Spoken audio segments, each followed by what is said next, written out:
My name is Wittershins. I'm one of the ops over on witcheschat.com. And today I'd like to read for you some of the charges. Charges are very much like poetry, but they are more designed to elicit a connection with Earth or a certain element or a certain god or goddess. They are commonly used for invoking. They are very, very rich in imagery, even more so than I would say a standard poem. And you have to pardon me here while I get my cat off the computer. She is being an absolute pill this morning. And anyway, one of the things in respect to Scott Cunningham that I would like to read for you is a poem called The Witch Alone. It's an absolutely lovely poem that the late Scott Cunningham wrote. And here we go. Beyond the town, beneath the moon, beside the standing stone, there lives a woman, fair of faith, we call the Witch Alone. She sings to sun and moon and stars, and gathers herbs and weeds, with which she fashions ancient charms and other magic deeds. She worships not at altars built by hands of mortal men, but in the misty glade beyond the farthest glen. What need has she of flashing swords, of crystals glowing bright, of censers, and of colored cords that grace the Wiccan rite? Her tools are fashioned from the earth, the wind and fire and rain. Her rites are dances wild and free that call the gods amain. When spring and summer pass to fall, and twilight fills her eyes, she'll lie upon the browning grass and smile as she dies. For though she leaves her mortal shell of flesh and blood and bone, she knows she does not die, but lives on as the Witch Alone.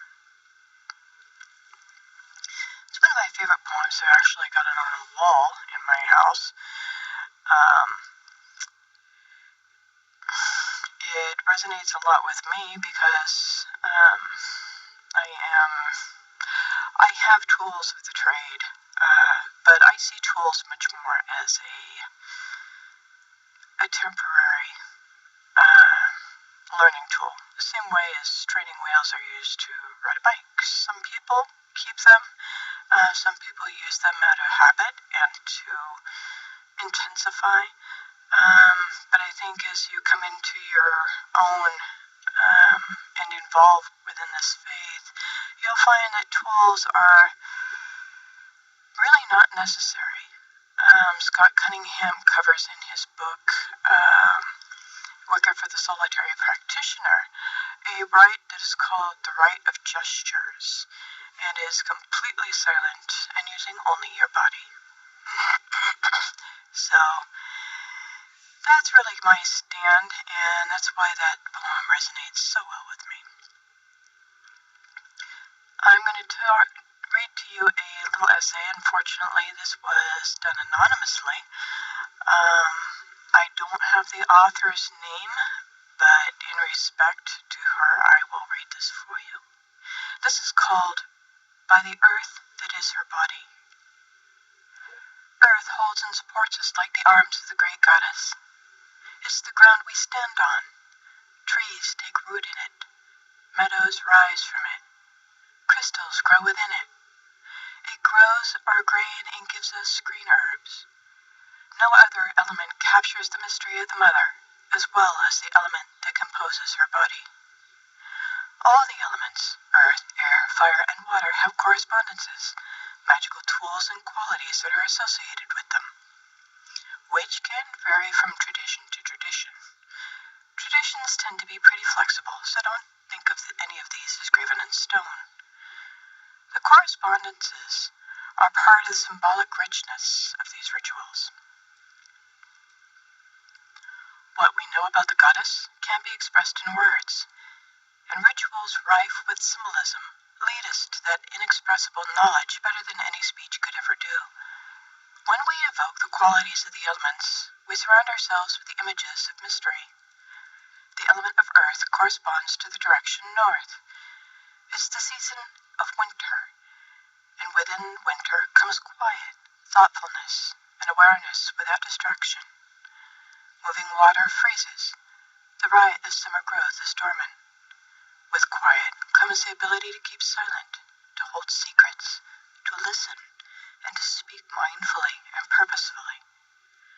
Its magical tool is the pentacle, the five-pointed star inscribed in a circle, an ancient symbol of magic. Earth corresponds to midnight, the witching hour, a time where truth is laid bare. Earth's corresponding colors are black like night, and the colors of what it supports green and brown. It is also the element of metals, ores, crystals, and minerals. For this reason, the element of earth corresponds to wealth and material comfort, from gold and jewels to career and home. Earth and its correspondences are heavily used in spellwork because material lack is a problem for most of us. And earth is the final return of energy when we ground. Earth is something we can readily touch and feel and smell. It's prevalent. It's so prevalent that it only takes a small opening up to become aware of the mystery that continually surrounds us. Earth is both a comfort and a source of disquiet, even fear. You can break open a newly baked loaf and smell the earth in its intoxicating scent. You can also seek the unseen and find yourself in the dark. The dark goddess is symbolized by earth. The Old One knows and loves the light. She has been a maiden and a mother, and she knows what passion is.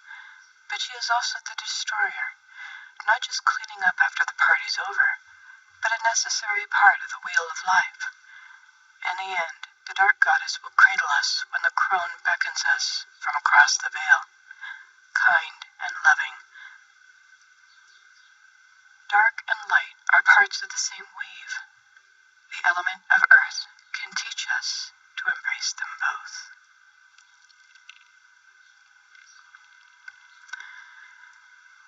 The next one that I'm going to read for you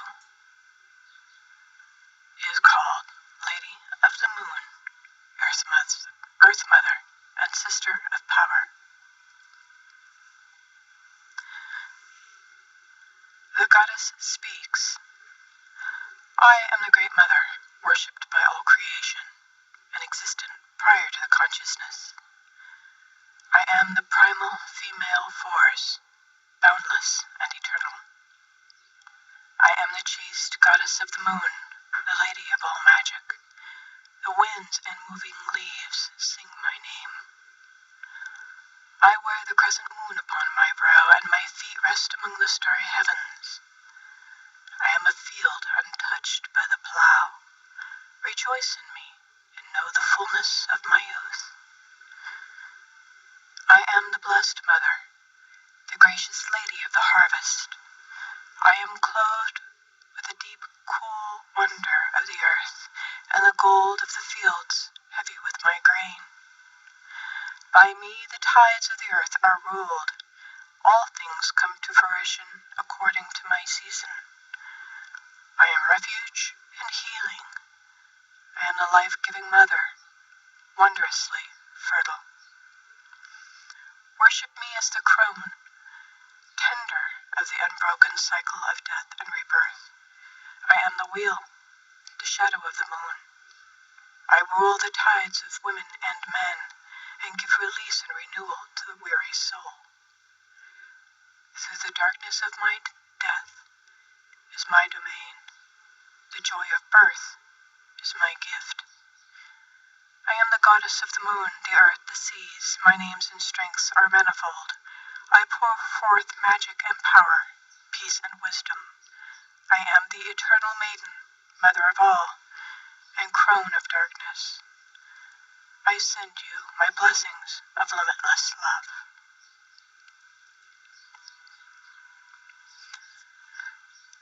The next one that I'm going to read is called The Call of the God.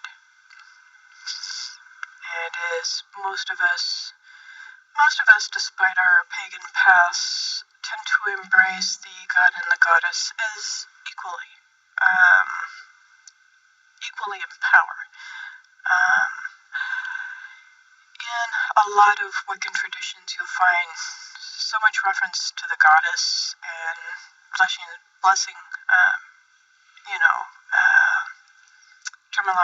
terminology used like goddess bless and keep you and things like that. And I myself honor the goddess, but I also honor the god as well. So you might find me saying God bless you, as well as goddess bless you. I try to keep them equally. Here you go. This is called the Call of the God. I am the radiant King of Heavens, flooding the earth with warmth and encouraging the hidden seed of creation to burst forth into manifestation. I lift my shining spear to light the lives of all beings and daily pour forth my gold upon the earth, putting to flight the powers of darkness. I am the master of beasts, wild and free. I run with a swift stag and soar as a sacred falcon against the shimmering sky. The ancient woods and wild places emanate my powers, and the birds of the air sing to my sanctity. I am also the last harvest, offering up grain and fruits beneath the sickle of time, so that all may be nourished. Without planting, there can be no harvest. Without winter, no spring. Worship me as the thousand-named son of creation, the spirit of the horned stag in the wild, the endless harvest. See in the yearly cycle of festivals my birth, death, and rebirth, and know that such is the destiny of all creation. I am the spark of life, the radiant sun, the giver of peace and rest, and I send my rays of blessings to warm the hearts and strengthen the minds of all.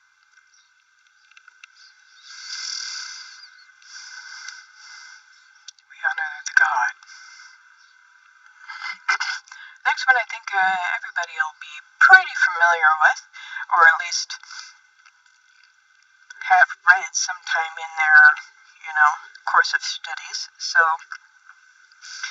this is one that's commonly done at many, many, many Wiccan rituals. And as you know, I am not Wiccan, but I study Wicca quite a bit. So this will probably ring true and be very familiar to many of you. And this is called The Charge of the Goddess. I who am the beauty of the green earth and the white moon upon the mysteries of the waters, I call upon your soul to arise and come unto me, for I am the soul of nature that gives life to the universe.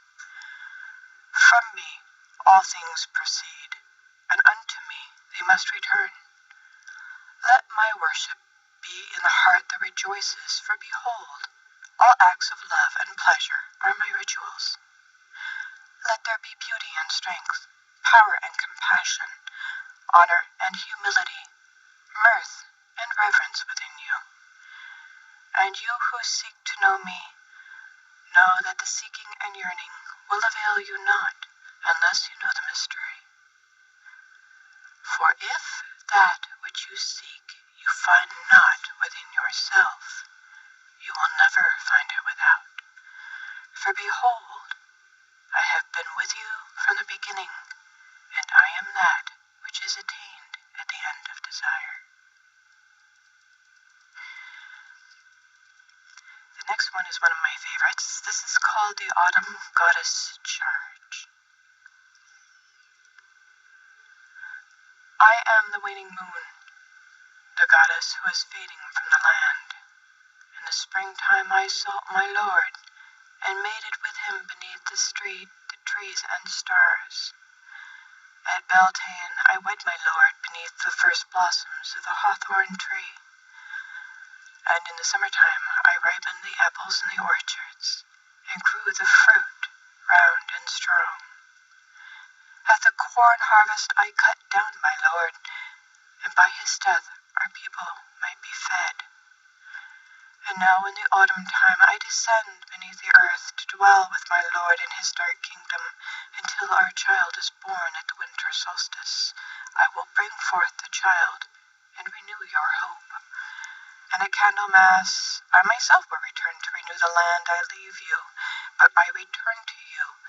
And when you see my power fade, and the leaves fall from the trees, when the snow obliterates like death all traces of me upon the earth, look for me in that moon, and in the heavens you will see the soul of me soaring still among the stars.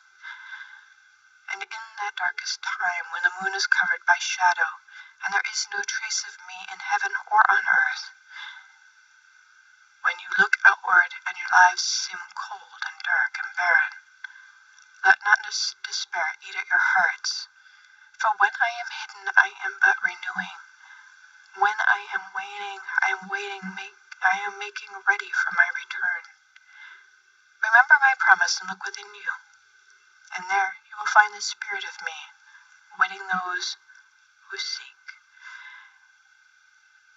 For by the wellspring of your being, I await you always. I am Diana in heaven, and on earth, Persephone. Within you, that dark Hecate. Triple am I, the one in three, my body the earth, my soul the moon, and within thine innermost self, the eternal spirit of me.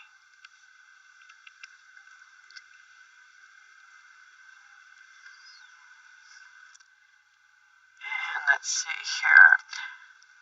I'm going to pick the next one. Okay, I got it. This is a kind of balance here. This one is by a young lady named Lynn O'Connor. This is called The Charge of the Dark Goddess. The Dark Goddess speaks to us through the mouths of Lilith, Kali, Taime, Hecate, Nyx, the Black Madonna, Nemesis, and Morgaine. I am the darkness behind the shadows. I am the absence of air that awaits at the bottom of every breath. I am the ending before life begins again, the decay that fertilizes the living. I am the bottomless pit, the never-ending struggle to reclaim that which is denied. I am the key that unlocks every door. I am the glory of discovery, for I am that which is hidden, secluded, and forbidden. Come to me at the dark of the moon, and see that which cannot be seen. Face the terror that is yours alone. Swim to me through the blackest oceans, to the center of your greatest fears. The dark god and I will keep you safe. Scream to us your terrors, and yours will be the power to forbear. Think of me when you feel pleasure, and I will intensify it, until the time when I may have the greatest pleasure of meeting you at the crossroads between the worlds. Haha, I love the imagery of being met at the crossroads at the time of my death. It's a beautiful, inspiring thing for me. The next one is called The Charge of the God. Listen to the words of the Great Father, who of old was called Osiris, Adonis, Zeus, Thor, Pan, Cernunnos, Rene, Lu, and by many other names. My law is harmony with all things. Mine is the secret that opens the gates of life, and mine is the dish of salt of the earth that is the body of Cernunnos, that is the eternal circle of rebirth. I give the knowledge of life everlasting, and beyond death I give the promise of regeneration and renewal. I am the sacrifice, the Father of all things, and my protection blankets the earth. Hear the words of the dancing god, the music whose laughter stirs the winds, and whose voice calls the seasons. I, who am the lord of the hunt, and the power of the light, sun among the clouds, and the secret of the flame, I call upon your bodies to arise and come with me. For I am the flesh of the earth, and all its beings. Through me all things must die, and with me are reborn. Let my worship be in the body that sings, for behold, all acts of willing sacrifice are my rituals. Let there be desire and fear, anger and weakness, joy and peace, awe and longing within you. For these too are part of the mysteries found within yourself, within me. All beginnings have endings, and all endings have beginnings. And the last one I'm going to read for you is kind of short, so thank you for bearing with me. These I'm reading for you basically to kind of give you some of the imagery that we embrace in rites at the time of the festivals and associated with the god and the goddess. The last one is called the Sun God Charge. I am the Sun God. At the height of my power, the noon of my majesty, no shadow I cast. My light at full zenith, darkness is overcome. Rejoice in the light.